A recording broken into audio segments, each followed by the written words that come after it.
Hey, IDS 302, session B. So sorry this is late. Um, I had a big morning. It went bigger than I thought. Blood drawn, and then had a last minute meeting that I forgot about. Boy, I'm so far away, huh? Okay, that's all right. Um, they tell you to wear a bandana when you go outside, right? I know, I'm not making jokes. I had it around my mask earlier. All right, so step five. Let's get into it. Step five, final paper. Um, okay, so where should I start? All right, let me start by telling you about the samples that I posted in here, okay? You'll note, and please look at them if you want to see what great looking papers look like, okay? Because there's a lot of in there that you can use, not copy, of course, but, imitate, because that's how these things are done. So in the sample paper, as in your final paper, you can do a cover page, okay? Not required, but it's hard to get away from it. So do the cover page, simple, nothing major, okay, no graphics, no color, boom, cover page. Then you're gonna do a table of contents, okay, the next page, table of contents. Table of contents is very difficult to do manually by typing and such, so you're gonna have to do it either just go to Word, Google, and Google how to do a table of contents in Word, or I guess because I'm posting the samples in Word, that you can use that table of contents, kind of copy and paste it, see if that works. Obviously, you don't have chapters in your paper, you have steps. Many of the things you have, it's not going to be in that one, but it might give you the formatting that you could use, okay? I'm not guaranteeing it, that's on you, all right? I had to do this too in my undergrad not too long ago for the same class, all right? You just got to figure it out, okay? You can do it. Okay, then the next page that we start, you can do a running head on these, by the way, with page numbers that will give you the table of contents match up, right, when you're finished. Okay, so then you're going to put your step one. That's step one and two, basically. Okay, and you can call it steps one and two in a heading if you'd like. I mean, in a bold heading, not gigantic, just bold it. And then copy your steps one and two, put them in another Word doc. Okay, if it doesn't copy correctly or format correctly, that's up to you to fix. But you don't need to change anything. You just pull in steps one and two in there. Okay, same with step three then. Now, you're not going to be skipping pages to put your steps in and things, okay? Yes, you can skip a line and then get into another subheading of step three. If you want to left margin those subheadings, great. If you want to, yeah, then just skip a line in there and post your step three, which was an annotated bibliography, which is what you will put in there, okay, as step three. Then you'll skip a line and you'll get your step four in there. I haven't scored those yet. I intend to get to them today, rescore any of the redos, and you'll put step four in there, okay? Then you'll skip a line and another subheading for step five. And this is where you'll need the following. And if you look at the instructions I put in where you submit it, it's pretty specific, okay? You're going to start with survey results. So you might want to do step five and then do another subheading below it. So maybe your subheadings are in, Times New Roman 14, okay? And then you put this subheading survey results in Times New Roman 12 and bold it. And then you're going to get into disseminating your survey questions, okay? Look at the samples. I don't have to get all into this. If you look at the samples, you will see how some exceptional papers have visualized and described their survey results. They're not perfect, but they are really good, okay? So if you really want to see how to, especially visualize your results, okay? Pie charts, bar graphs, which by the way are the only places where you can put color, all right? So if you do that to each of your questions and not only describe what happened, what the results were, but to visualize them. You don't have to get so much into the analysis of the questions as you are just disseminating it, just presenting it, okay? Sorry, I got the hiccups now. Breathing too fast. This is going to make the closed captioning horrible probably, so I should slow down. But okay, I'll slow down. And let's see. So you'll put in your 10 questions worth or whatever worth of results. You do not post your question and all your answers there. You post them in a results oriented, and look at the, like I said, look at the samples. You'll see what I mean. And then look at how these students wrote about their results. All right.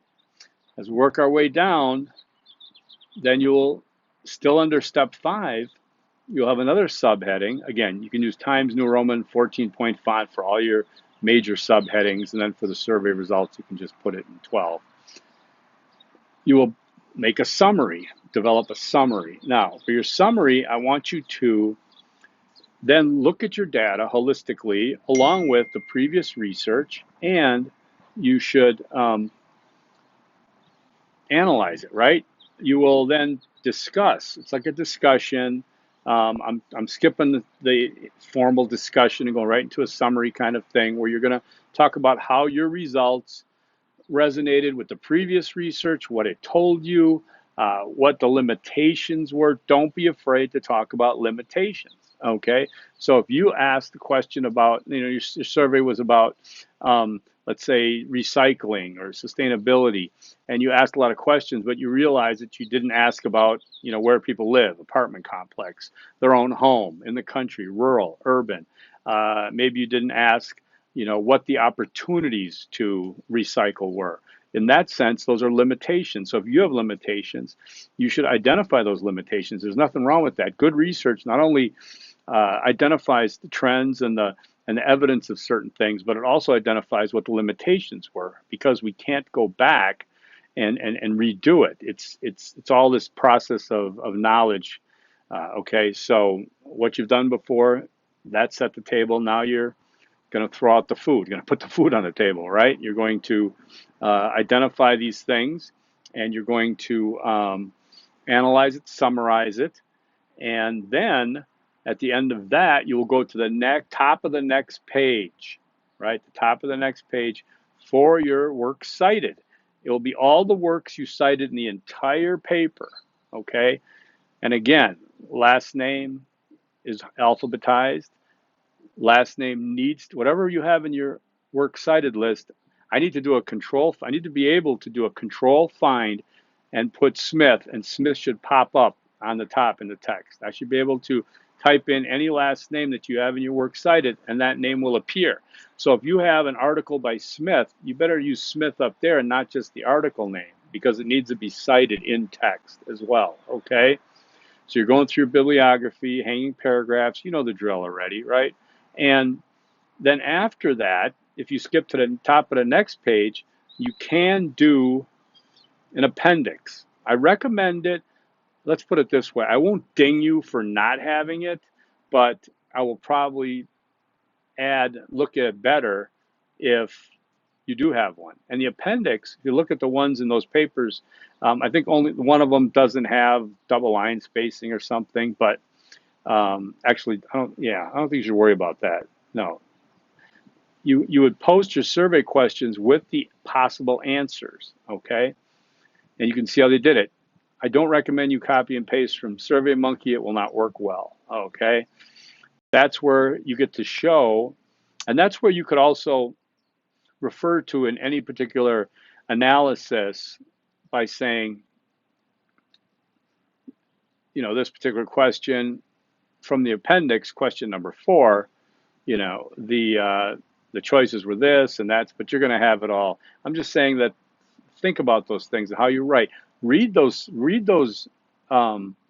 sample papers. They're really good, and there's a lot of the verbiage that you can use. All right, you're not copying the verbiage, but you're understanding that there's a scholarly academic way to speak and a way to write that you should be mimicking, in a way, imitating, and fitting it into your needs. All right. And so that's about it. And I would just caution you, don't have gaps, okay? Not to stretch it out or just to break up the flow. It just doesn't work well. So one line skip is good if you have a new section you're starting. Let's see, what else?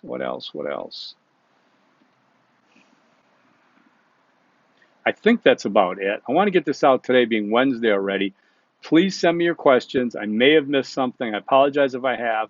Want to get this video out to you. No Easter eggs, of course. You can Well, you already watched it, but so this is supposed to benefit you in the final paper.